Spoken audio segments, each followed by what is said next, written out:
Hai guys, Assalamualaikum warahmatullahi wabarakatuh. Kali ini aku mau review materi dari manajemen keuangan. Sebelumnya, kenalin, namaku Dwi Purwanti dari Prodi Manajemen Universitas Teknokrat Indonesia. Jadi, di video ini aku akan bahas mengenai analisis laporan keuangan. Sebelum kita bahas mengenai analisis laporan keuangan, aku mau bahas sedikit mengenai laporan keuangan. Laporan keuangan sendiri menjadi bagian dari proses pelaporan keuangan. Kegiatan ini biasa dikerjakan oleh pihak audit di lembaga pemerintah, firma, akuntan, dan lembaga lain. Pada dasarnya, laporan keuangan terbagi menjadi laporan neraca, laporan laba rugi, arus kas, dan perubahan modal. Jadi, analisis laporan keuangan yaitu proses peninjauan laporan keuangan suatu organisasi untuk mendapatkan pemahaman tentang situasi keuangan secara menyeluruh. Apa saja analisis laporan keuangan? Yang pertama, analisis rasio keuangan dasar. Rasio keuangan adalah alat yang berguna membantu memiliki bisnis dan investor, menganalisis dan membandingkan hubungan keuangan antara keuangan pada laporan keuangan perusahaan. Analisis rasio keuangan dibagi menjadi 5, yaitu yang pertama, rasio likuiditas. Rasio ini menunjukkan betapa mudahnya aset lancar perusahaan dapat dikonversi menjadi kas untuk melunasi kewajiban jangka pendek. Rasio likuiditas yang paling penting ada rasio lancar, menggambarkan kemampuan untuk melunasi kewajiban lancar.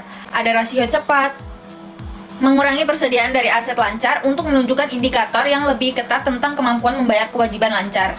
Dan rasio kas, persentase kas yang dimiliki untuk hutang jangka pendek. Yang kedua, rasio efisiensi. Ada perputaran inventaris, seberapa sering inventaris terjual dan diisi ulang dalam setahun. Kemudian ada perputaran piutang, seberapa sering piutang dikumpulkan dan dibayar. Adapun perputaran hutang usaha, mengukur seberapa cepat perusahaan melunasi kreditur. Dan perputaran aset total, menunjukkan seberapa baik perusahaan menggunakan aset total untuk menghasilkan pendapatan.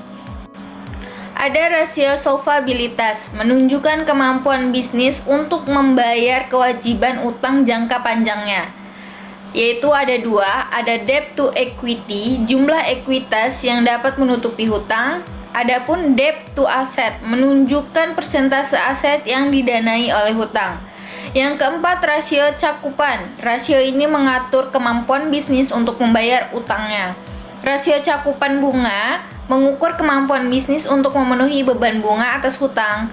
Yang kelima, rasio profitabilitas. Rasio ini adalah pengukuran apakah perusahaan menghasilkan keuntungan dan memaksimalkan kekayaan pemegang saham dan berapa banyak yang dihasilkan. Adapun ada namanya pengembalian aset, menjelaskan pengembalian yang dihasilkan aset untuk perusahaan, dan adapun pengembalian ekuitas, paling sering digunakan untuk pemegang saham dan investor, dan menunjukkan apakah ekuitas pemilik digunakan untuk menciptakan kekayaan bagi pemegang saham.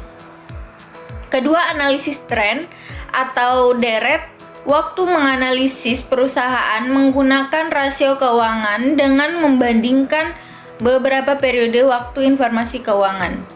Ketiga, analisis industri, juga disebut analisis cross-seksional atau benchmarking, menganalisis perusahaan dengan membandingkan rasio keuangan dengan rasio keuangan keseluruhan industri untuk melihat bagaimana kinerja perusahaan dibandingkan. Keempat, analisis horizontal berguna untuk menganalisis keuangan perusahaan dengan membandingkan beberapa periode waktu informasi keuangan. Dan yang kelima, analisis vertikal paling dasar berkaitan dengan periode 1 tahun dari neraca dan laporan laba rugi perusahaan. Untuk melakukan analisis vertikal, perusahaan harus menyiapkan laporan laba rugi dan neraca ukuran umum. Oke, semoga pembahasan aku mengenai analisis laporan keuangan bisa dimengerti ya. Makasih yang udah nonton dan see you di video yang lain. Wassalamualaikum warahmatullahi wabarakatuh.